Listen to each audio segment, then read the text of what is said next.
नमस्कार मैत्रिणींनो, आज आपण करणार आहोत तांदळाच्या पिठाचे पाकातले मोदक. आपण याआधी तांदळाच्या पिठाचे उकडीचे मोदक पाहिलेले आहेत. तर आज आपण पाकातले मोदक करूया.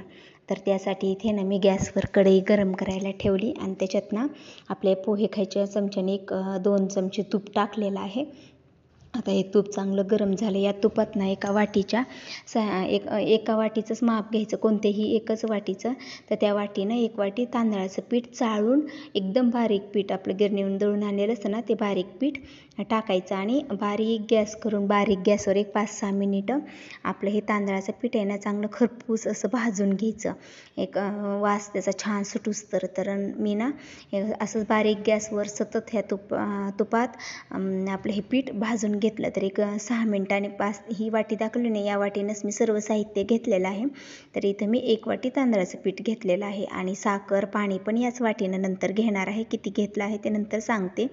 तर आता मी 5-6 मिनिट बारीक गॅसवर भाजलं. गॅस जर मोठा केला ना तर पीठ आपलं लालसर होईल, म्हणून बारीक गॅसवर पाहिलं. तुम्ही आता पाहू शकता आपलं पीठ ना 5-6 मिनिटांनी भाजल्यानंतर कसं दिसत आहे. ती दाणेदार झालेला आहे आणि थोडासा कलर चेंज झालेला आहे आणि वास पण छान येत आहे. आता मी गॅस बंद करून कढई साईडला ठेवली. आता एक पातेलं घेतलं. त्या पातेल्यात ज्या वाटीनं आपण पीठ घेतलं होतं ना त्या वाटीनं अर्धी वाटी पाणी आणि त्याच वाटीनं अर्धी वाटी साखर एका पातेल्यात पाक करायला घेऊ आपण.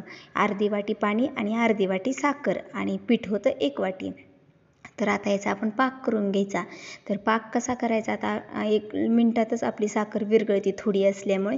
तर आता आपली साखर विरघळल्यानंतर जास्त नाही 1 मिनिट 40-50 सेकंद जरी तुम्ही उकळून द्यायचं. फक्त जास्त चिकट किंवा जास्त घट्ट पाक करायचं नाही. जर तुम्ही जास्त ओव्हरकुक पाक केला ना तर आपलं तांदळाचं पीठ कोरडं होईल आणि त्याचा मोदक बांधला जाणार नाही. मग मी लगेच गॅस बंद केला. उकळी फुटली की 1 मिनिटाच्या आत आणि त्याच्यात वेलची ना अशी कुटून टाकली आणि आपलं जे पीठ आपण कढई ठेवली होती ना थंड करायला आपलं पीठ तांदळाचं भाजून, त्या तांदळाच्या पिठात ना आपल्या पोहे खायच्या चमच्याने 4 चमचे मी मिल्क पावडर टाकत आहे. तर मिल्क पावडर टाकल्यामुळं आपल्या याला मोदकाला असं खव्याचं सारखं ते दिसतं पण आणि खायला पण खव्याचे मोदक खाल्ल्याने लागतं, म्हणून मिल्क पावडर टाकलेली आहे. मिल्क पावडर आणि तांदळाचं पीठ चांगलं मिक्स केलं आणि जो पाक करून ठेवला आहे ना तो पाक त्याच्यात आपल्या मिश्रणात टाकला आणि ते ना आता मी चांगलं मिक्स करून घेते. आणि त्याचा मिक्स केल्यानंतर ते गॅसवर 1 मिनिट 1-2 मिनटंच फक्त नंतर गॅसवर ठेवायचं. पण गॅसवर ठेवून जर ते हलवीत राहिलं ना तर त्याचे असे गाठी होत्याला, म्हणून मी खालीच ते गॅस बंद करूनच मिक्स करून घेतलं. आता मी गॅसवर ठेवते आपलं हे मिश्रण आणि ह्याला ना गॅस चालू करून 1 ते 2 मिनटंच हलवायचं, जास्त परतायचं नाही आणि लगेच गॅस बंद करायचा. आपलं मिश्रण परफेक्ट झालं आहे. आपलं पाक कमी नाही जास्त नाही. जर तुमच्याकडून प्रमाण चुकलं, जास्त जर पाणी पडलं तर तुम्ही थोड्या वेळ आणखीन त्याला असं हलवून ते पाणी आटूस ठेवू शकता. पण माझं परफेक्ट झालं आहे तेवढं पाणी आणि पिठाचं प्रमाण. तर मी आता हे गॅस बंद केलेला आहे. आता हे चांगलं मिक्स केलेलं आहे आणि याच्यावर झाकण टाकून 5च मिनिटं याला कशी वाफ येऊन देते. जास्त वेळ नाही, फक्त 5 मिनिटाची अशी वाफ येऊन द्यायची. आणि मी आता आपलं मिश्रण खूप छान झालेलं आहे. तर मी झाकण टाकते आता आणि 5 मिनिटं झाकून ठेवते. आता 5 मिनिटानंतर तुम्हाला उघडून दाखवते.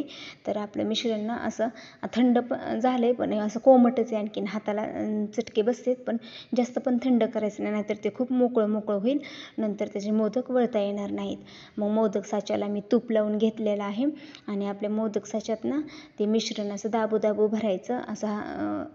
असं जर सहज भरलं ना तर ते ठिसूळ होतील, म्हणून असं छान मोदक माव्याचं त्याला दिसावं म्हणून असं भरपूर घालायचं मिश्रण त्याच्यात आणि अंगठ्याच्या साह्याने ना असं दाबू त्यात मिश्रण भरायचं आणि अशाच प्रकारे मोदक करून घ्यायचे. तर माझी माझी वाटी छोटी होती, तर त्या वाटीच्या प्रमाणात ना माझे 6 मोदक झालेले आहेत आणि मोदकाचा साचा पण माझा मोठा आहे, त्याच्यामुळे 6 झाले. तुमचा छोटा असेल तर तुमचे भरपूर होतील आणि तुम्ही जर पीठ मोठ्या वाटीने घेतलं तर तुमचे आणखीन 21 मोदक करायचे असतील तुम्हाला, तर त्या हिशोबाने तुम्ही वाटी पाहून प्रमाण घ्या.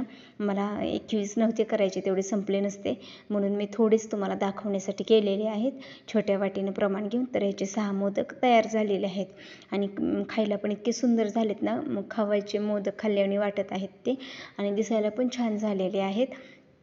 तुम्ही पाहू शकता मी अशाच प्रकारे आता सर्व मोदक करून घेते.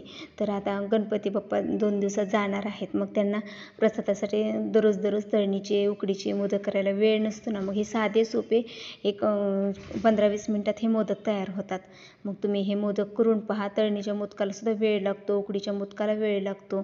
तर हे मोदक ना लगेच होतात. मग तुमच्याकडे जर वेळ नसेल ना, तर कमी वेळेत तुम्ही हे अशा प्रकारे एकदम छान असे मोदक करू शकता. तर तुम्ही नक्की ट्राय करून पहा, तुम्हाला खूप आवडतील अशी मला आशा आहे. आणि तुम्हाला जर माझा हा व्हिडिओ आवडला असेल तर माझ्या व्हिडिओला लाईक करा, शेअर करा आणि कमेंटमध्ये सांगा. आणि ज्यांनी माझ्या चॅनलला सबस्क्राईब केलं नाही ना, त्यांनी माझ्या चॅनलला सबस्क्राईब करा. तर एक मोदक ना मी तुम्हाला असा हे करून दाखवते. तर तुम्ही पाहू शकता किती छान झालेला आहे.